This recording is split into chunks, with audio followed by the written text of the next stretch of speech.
मित्रों नमस्कार, मैं हूँ राकेश कुमार। आप देख रहे हैं मत अभिमत।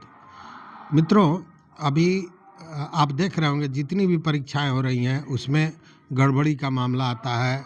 बिहार को तो कदाचार का राजधानी माना जाता था। हमेशा परीक्षा में लोग चीट पुर्जी पहुंचाते देखे जाते थे, उसका पिक्चर हमें वायरल होता रहता था। ये सारी चीज़ें हैं, लेकिन अब धीरे धीरे परीक्षा का पैटर्न भी बदल रहा है। मतलब अब ज़्यादा परीक्षाएं जो हैं वो ऑनलाइन हो रही हैं। अब तो स्थिति यह है कि संस्थानों पर ही गड़बड़ी करने का आरोप लगता है, लेकिन पूर्व में ऐसा नहीं था। पूर्व में कैंडिडेट्स चोरी करते थे, चीट पुर्जा लेकर जाते थे। बाद में थोड़ा और चेंज हुआ तो मोबाइल लेकर जाने लगे, मोबाइल से चोरी होने लगा। उस पर भी जब बंधन लगा तो हमने देखा है कि वो जो नंबर वाला मोबाइल होता था, एंड्रॉयड नहीं था, तो उस मोबाइल को हटाकर और उसके चिप्स को पीठ में या कहीं उसको दबा लिया जाता था, सेलो टेप से दाब दिया जाता था और केवल स्पीकर कान में लगाकर उससे चोरी हुआ करता था, वो भी पकड़ा गया। लेकिन अब जो परीक्षाएं हो रही हैं वो ऑनलाइन हो रही है और ऑनलाइन परीक्षा में भी कदाचार की बातें आती हैं कि दिखाया जाता है, किसी को लिखा दिया जाता है, ये तमाम तरह की चीज़ें होती हैं। लेकिन अब ऑनलाइन देखिए, जैसे जैसे डिजिटल होता जा रहा है, जो साइंस है वो डेवलप कर रहा है, उसी तरह चीज़ें बदल रही हैं। परीक्षा का पैटर्न बदल गया, ऑनलाइन परीक्षा होने लगे। तमाम संस्थाएं हैं जिनको ऑनलाइन परीक्षा के लिए ही अधिकृत किया गया है, वहाँ परीक्षाएं होती हैं। लेकिन अब उन परीक्षाओं में भी ऐसे ऐसे कारनामे हो रहे हैं कि आप सुनिएगा तो दिमाग चौंक जाएगा। और ऐसा ही एक घटना जो जब आप सुनेंगे तो पता चलेगा। अब देखिए, परीक्षा यहाँ हो रही है और परीक्षा केंद्र से 22 किलोमीटर दूर बैठा हुआ व्यक्ति चोरी करा रहा है। ये कैसे संभव हो सकता है? यह सब टेक्नोलॉजी की देन है, जो आधुनिक साइंस ने तरक्की की है, उसका देन है। मामला है जयपुर का। जयपुर में नेशनल सीड्स कॉरपोरेशन के लिए एग्रीकल्चर ट्रेनी भर्ती परीक्षा चल रही थी और उस परीक्षा में कुछ शिकायतें आईं। शिकायतें जब शिकायतें आईं तो जो जयपुर के कमिश्नर थे और एटीएस एसओजी ने शिकायत को सुना और जानकारी ली, जांच किया। तो जांच में 14 मुन्ना भाई पकड़ा गए।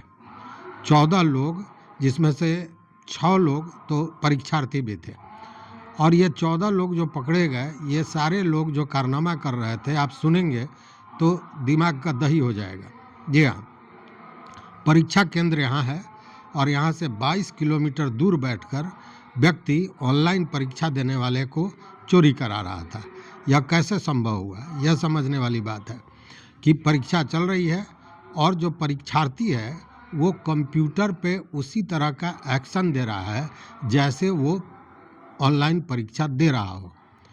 और जो 22 किलोमीटर दूर बैठा हुआ व्यक्ति था वो MEID सॉफ्टवेयर के माध्यम से उन परीक्षार्थियों का जो स्क्रीन था उसको हैक कर लिया और उस स्क्रीन को, मतलब इसका स्क्रीन अब जो 22 किलोमीटर दूर बैठा हुआ व्यक्ति है उसके कंप्यूटर में परीक्षार्थी का स्क्रीन आ गया, कंप्यूटर स्क्रीन, और वहाँ से वो टोटल परीक्षा दे रहा था।